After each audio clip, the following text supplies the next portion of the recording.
Sahabat Cak Ucup mengupas tuntas tanpa batas. Assalamualaikum warahmatullahi wabarakatuh. Sahabat Cak Ucup, hari ini luar biasa dapat tamu spesial, senior dan guru politik saya ini tentunya hadir di podcast Cak Ucup mengupas tuntas tanpa batas adalah lebih populer Ahmad Rubai, Bang Rubai panggilannya para kawan-kawan. Selamat siang Mas Rubai. Selamat siang, senang sekali bisa ketemu dengan Cak Ucup mengupas tuntas tanpa batas. Iya. Terima kasih. Tentunya kemarin banyak di media sosial bahkan di media online yang sudah tentunya PAN sudah memberikan SK terhadap Dr. Hajah Hovifah Indar Parawansa. Bagaimana penilaian Mas Rubai? Jadi memang karena pertama tentu adalah didasari oleh keyakinan dari Partai Amanat Nasional bahwa Ibu Hovifah itu di periode pertama itu bekerja total memikirkan masyarakat Jawa Timur. Jadi PAN sangat bangga, PAN sangat menaruh apresiasi dan respect sehingga karena penilaian itulah PAN tidak ragu-ragu untuk lebih awal memberikan surat keputusan itu untuk memastikan beliau bisa terantarkan untuk periode yang kedua. Tentu dengan harapan ini menginspirasi partai-partai lain untuk bersama-sama seperti Partai Amanat Nasional sehingga Ibu Hovifah lebih konsentrasi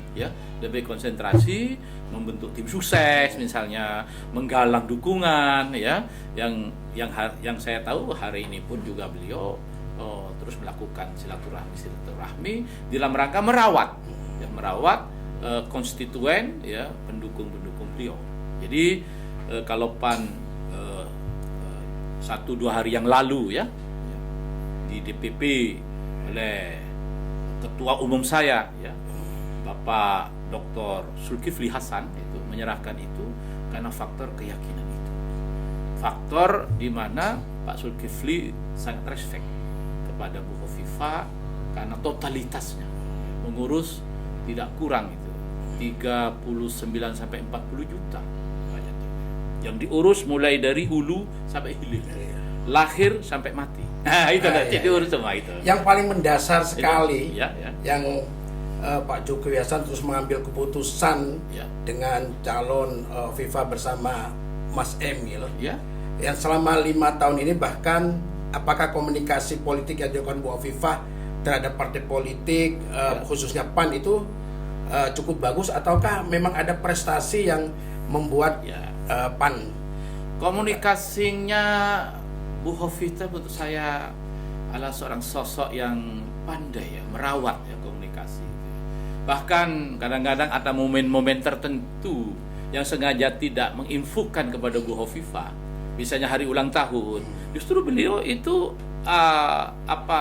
setengah marah, mengapa kok tidak dikasih kabar? Jadi itu menunjukkan bahwa di back mind-nya beliau PAN khususnya dan tentu partai-partai pendukung lain itu ada di hati Bu Hovifah. Karena seperti itu penilaiannya, maka kami tidak ragu-ragu untuk terus mendukung. Dan karena apa? Kalau sebuah pekerjaan besar mengurangi kemiskinan, meningkatkan derajat kesejahteraan, meningkatkan tingkat IPM indeks pembangunan manusia supaya terangkat, terdongkrak, tak cukup itu kalau hanya 5 tahun. Maka harus dilanjutkan. Dan pasangan Bu Hovifah dengan Emil itu hampir tak terdengar konflik hampir tak terdengar itu perselisihan Kalau ada di mereka kecil-kecil itu normal saja. Tetapi sebagai sebuah pasangan, beliau itu saling membangun hubungan yang arif bijaksana, yang kalau itu sebuah keluarga patut diteladani cara berkomunikasi. Begitu. Partai Amanat Nasional ini akan menjadi teladan bagi partai-partai yang lain ketika seorang ketua umum mengatakan bahwa kita tanpa mahar itu. Karena kebiasaan ini kan partai ini kan kalau ada maharnya baru ngasih rekomendasi ini gimana? Sudah ini serius apa benar? Ya serius. Serius. Jadi memang begitu, tidak hanya untuk gubernur tetapi juga bupati, kepala daerah, wali kota pun juga sama, karena memang gubernur maupun bupati, wali kota itu akan berkorban waktunya, berkorbannya untuk mensejahterakan rakyat. Itu akan ada tugas-tugas yang berat. Jadi kalau satu misal dibebani oleh beban-beban finansial seperti istilah yang langsung disebut mahar, itu bagaimana kita akan meminta ya kepada para kepala daerah itu tentang tugas-tugas yang harus dia lakukan, ya. Kan kasihan nanti rakyat saya, ya, pendukung saya, atau misalnya itu ya masyarakat Jawa Timur keseluruhan, ya. Kalau satu misal ada beban-beban yang kemudian menyebabkan seorang kepala daerah termasuk Ibu Hovifah itu tidak fokus. Jadi atas filosofi itu maka sudah menjadi kebiasaan dari Partai Amanat Nasional itu untuk tidak memungut ya. Memungut ya. Karena kebiasaan itu kan memungut. Oh iya, memungut apa mahar ya. Tidak ada. Pokoknya beliau itu yang kami melihat, dan apalagi Pak Zulkifli itu mendapat amanah, mendapat titipan dari senior-senior Ibu Hovifah, misalnya dari Allah Yarham Yai Hashim Musyadi titip itu dijaga. Jadi Pak Zulkifli itu sangat menghormati terhadap guru-guru dari Ibu Hovifah, dan kemudian juga ada Yai Asep itu yang kemudian di PAN itu menghormati beliau, dan kemudian nasihat-nasihatnya kami perhatikan. Jadi kami dari PAN itu seperti itu dalam rangka menghormati apa-apa yang sudah diamanahkan oleh para guru-guru dari Ibu Hovifah dilanjutkan dengan ini, sehingga kami PAN tidak ragu-ragu untuk terus dan bahkan mendorong supaya Ibu Hovifah sukses. Dan Partai PAN untuk Pilgub tidak pernah kalah. Insya Allah, ya insya Allah. Mulai tentu, 2008, ya. Ini udah hat-trick. Apalagi yang komandannya waktu itu Mas Rubai sendiri itu ya. Iya. Jadi kalau itu kan memang karena masyarakat, ya. Masyarakat apa namanya, kemudian figur yang kami suguhkan memang menjadi idola dari masyarakat. Bu Hovifah itu menurut saya PAN hanya melegitimasi. Bu Hovifah itu adalah orang yang kaya akan modal, terutama modal sosial gitu ya. Beliau itu luar biasa, all out ya. Jadi modal sosial sebagai pemimpin ormas ya besar muslimat gitu ya, yang jaringannya itu tidak berhenti di tingkat kabupaten, ke kecamatan, sampai kemudian desa-desa. Jamaahnya Ibu Hovifah itu ada dan bekerja. Dan itulah yang disebut modal sosial, yang itu mengurusnya memerlukan ketekunan, memerlukan kesabaran, dan juga memerlukan pengorbanan. Dan sekarang ini justru PAN banyak menjadi idola para santri. Itu ya. Karena dianggap bahwa PAN ini bukan Partai Amanat Nasional, tapi Partai Anak Nahdien. Karena hubungan dengan para ulama, dengan Kiai Asep, dengan Sidogiri yang bisa mampu melahirkan putranya beliau Kiai Fuad calon DPR, bahkan dengan Kiai Hafid Abdul Qadir ini luar biasa ini. Menghilangkan stigma partai yang hanya sekarang udah menjadi partai Anak Nahdien. Ini saya kira kalau kebaikan kita berikan, kita akan mendapatkan kebaikan yang sama, bahkan lebih gitu ya. Itu sudah menjadi hukum alam gitu ya. Jadi kalau bahasa santrinya, barangkali PAN itu mendapatkan tetesan berkah.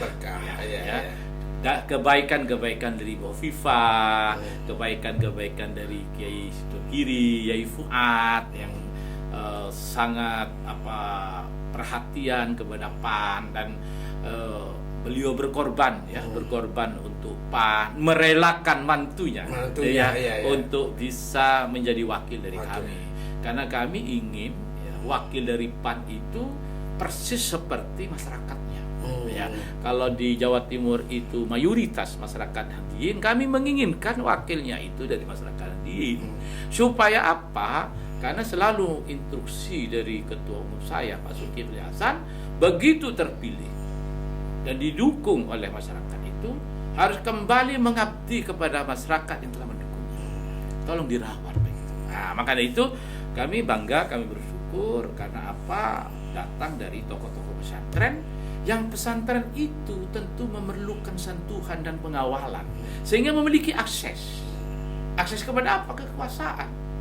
Ya, di bawah pemerintahan Pak Jokowi memang ada perhatian kepada pesantren itu, tapi akan lebih maksimal kalau dari PAN punya wakil yang memiliki basis. Di mana basisnya pesantren, sehingga kepentingan pesantren hubungannya dengan kekuasaan bisa difasilitasi. Itulah ya. Luar biasa. Jadi DPR, anggota DPR yang basisnya nanti menjadi wasilah. Ya, yang bisa menyambungkan dengan pusat-pusat kekuasaan melalui jalur menjadi anggota DPR. Maka tentu dari Yai Fuad, alhamdulillah saya berterima kasih kepada masyarakat Dapil 2 terdiri dari Kabupaten Pasuruan, Kota Pasuruan, Kota Probolinggo dan Kabupaten Probolinggo telah menginfakkan suaranya. Ya, insya Allah itu tidak sia-sia karena telah menjadikan menantu ya Gus Ipung, ya Saiful Nuri, ya panggil akrabnya Gus Ipung. Beliau adalah muda dan punya visi dan punya totalitas. Ya. Tentu ini berkah. Dan kemudian di beberapa daerah juga banyak ya putra-putra kiai, terus menantunya Yai Hafid, tapi belum ditakdirkan. Saya berharap nanti ada posisi politik yang lain, gitu ya. Menantu dari Yai Asep belum ditakdirkan ya, tapi kami berikhtiar kalau bukan di DPR mungkin di kepala daerah. Iya.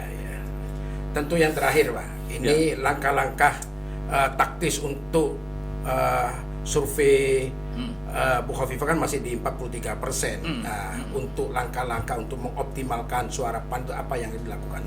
Jadi kalau kita sudah tidak lagi bagaimana mendongkrak suara PAN, tapi ingin mendongkrak suara Ibu Khofifah, kita ingin menghidupkan ya simpul-simpul yang memang sudah pendukung Bu Khofifah dengan merawat kembali, ya, sehingga dengan demikian kami ingin nanti memiliki suara yang unggul tentu maksimal.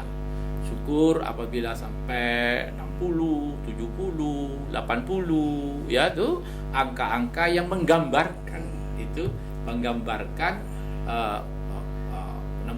70, 80% itu menggambarkan tingkat legitimasi. Sehingga itu betul-betul ini tidak keliru.